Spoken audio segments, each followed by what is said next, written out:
So we need to be clear. We need to be really clear and transparent about this. And I feel like I need to do this every year when we use John's Gospel for this really hard part of Holy Week.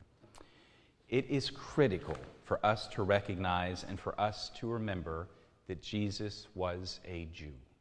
And I know that seems obvious to us sitting here, and it probably seems obvious to you who are watching with us online.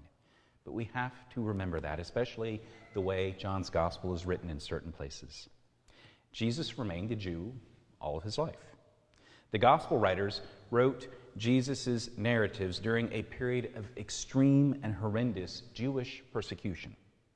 And therefore, they were relatively new followers of Jesus. His followers were Jewish. This horrific conflict was between Rome and the Jewish people, between empire and between a very, very oppressed minority. Rome was about seeking to solidly drive fear and terror into the hearts of anyone, including a minority who was oppressed, like the Jewish people of their time. They were wanting to drive fear and terror to any who opposed the empire. In our story, the way that we have it laid out in Matthew's Gospel for tonight, it appears as though, on the surface level, it appears that Pilate was trying to save Jesus from the way that John's Gospel has it. Do not be deceived. Pilate was so brutal and so callous that a while after this, even Rome, who was brutal and callous as the empire of the day, Rome removed him from office later. Empire executed Jesus. There isn't any room in our faith as followers of Jesus, and I know that you know this, but it needs to be said, sadly. There isn't any room for anti-Semitism.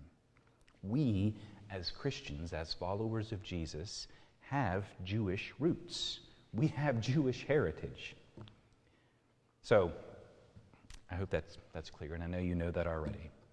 Last night, at Maundy Thursday, we talked a bit about, well, I talked and you listened.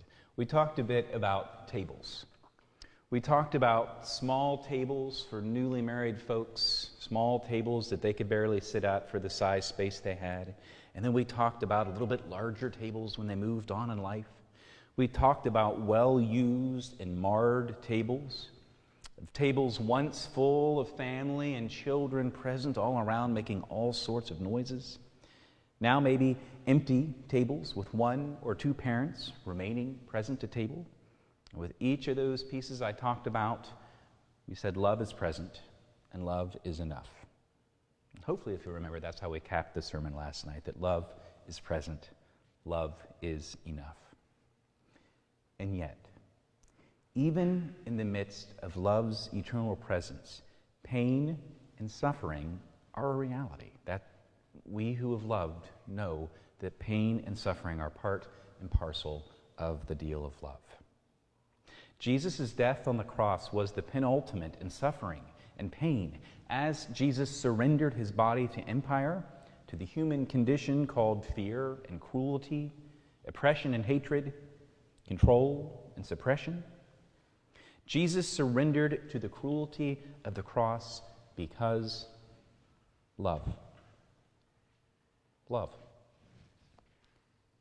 He surrendered for love.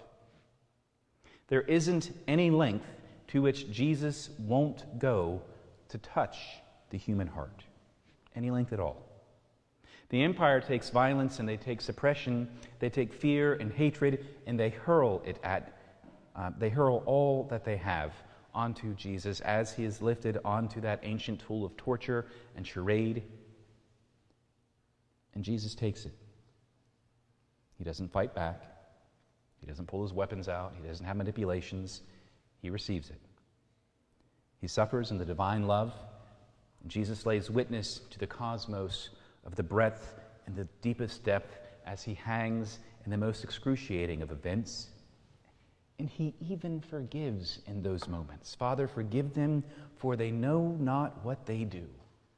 If that's not enough, he comforts those on their crosses on either side.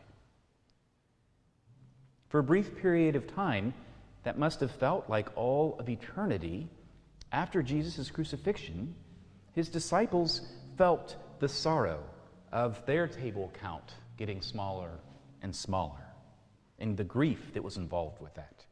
Judas was out for sure, right? He was off. Jesus was marked as absent too.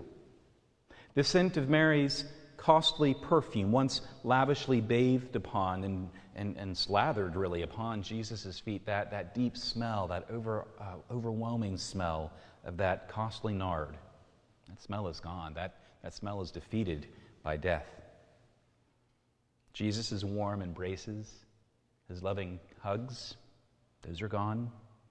Jesus' teaching moments, and even the teaching moments such as with his disciples who have been with Jesus for much of his life, especially in his teaching years, you can hear them saying, "You mean he has even one more story to tell us?" Kind of joking a little bit, ribbon. Those moments are gone. The family of disciples are deeply hurting. They are grieving. They are full of anguish and fear. Yet tables change all the time. We get different tables. We let go of tables. And those gathering around the tables, the bodies around the tables, they come and go. They grow, and they hurt, and they suffer, and they rejoice. In the suffering, though, love is still present. Even in the midst of the deepest suffering, love is. Amen.